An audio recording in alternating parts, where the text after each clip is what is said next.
So, Tesla just dropped its latest vision for the future, Master Plan Part 4. And look, if you still think Tesla is just a car company, this plan is definitely going to change your mind. We're talking about a roadmap for putting AI into, well, pretty much everything in the physical world, on a scale that's kind of hard to even wrap your head around. The entire plan, all of it, is built around just three words: sustainable abundance. It's a huge, almost utopian-sounding statement, right? So let's dive in and really break down what that actually means and how on earth they think they can pull it off.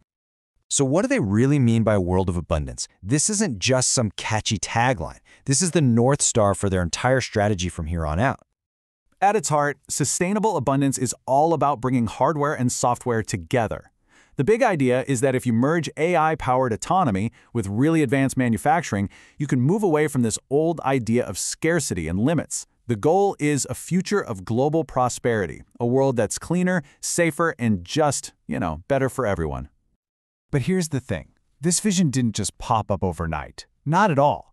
It's really the next logical step in a journey Tesla's been on for almost 20 years now. Each master plan has been a deliberate piece of the puzzle. I mean, you can see the progression so clearly here.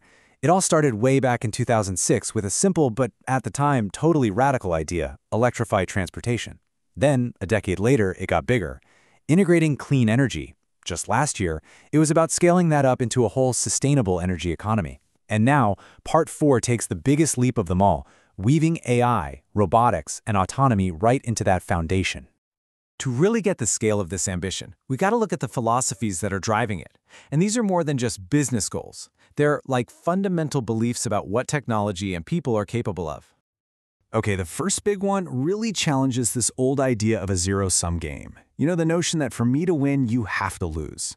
Tesla's plan is built on the exact opposite idea, that growth can actually be infinite. And their argument is that history totally backs this up. Think about it. Breakthroughs like the semiconductor or the internet, they didn't just re-slice the economic pie. They baked a much, much bigger one, creating entire new industries we couldn't have imagined.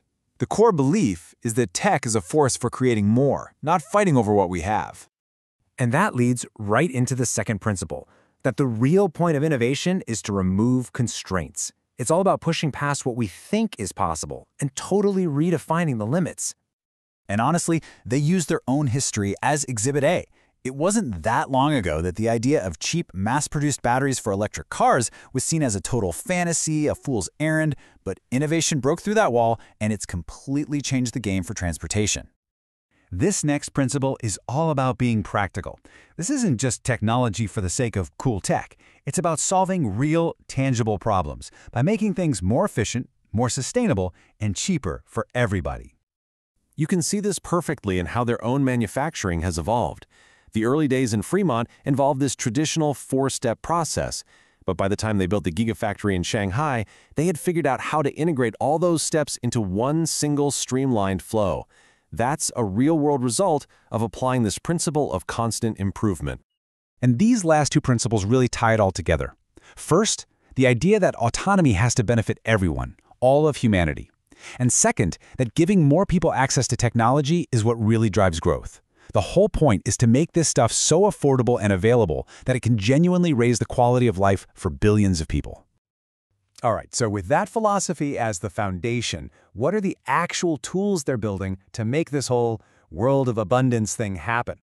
It really boils down to two huge technological pillars. First, there's autonomy. The goal there is to totally redefine mobility, make it safer, cheaper, and way cleaner. And we're not just talking about self-driving cars. This is about changing how everything moves. The second pillar is Optimus, the humanoid robot. That's designed to redefine labor itself by automating tasks that are dangerous or just boring, which can unlock trillions of dollars in productivity. Now, the stated mission for Optimus is super important here. It's not framed as replacing people, but as liberating them. The whole mission is to give us back our most precious resource, time, so that we can focus on what we actually find meaningful, whether that's being creative, learning something new, or just spending more time with family. So when you put it all together, the principles and the tools, you get to the final part of the plan, a vision for what they call a great leap forward. But let's be real for a second. This is probably one of the most ambitious industrial plans anyone has ever put on paper. A world without scarcity, all powered by autonomous AI and robots. It sounds like something straight out of science fiction. So, really, how hard is this going to be? While the plan itself doesn't pull any punches, it flat out says this will be extremely difficult and will require tireless and exquisite execution. They know it's a monumental challenge and they fully expect a ton of setbacks along the way. But ultimately, the vision is that when you combine sustainable energy, advanced manufacturing, and AI, it won't just be a small step forward. The goal is a genuine leap, not just for the company, but for all of humanity, redefining how we think about work, transportation, and energy. A world of sustainable abundance. The only question left is, can they actually pull it off?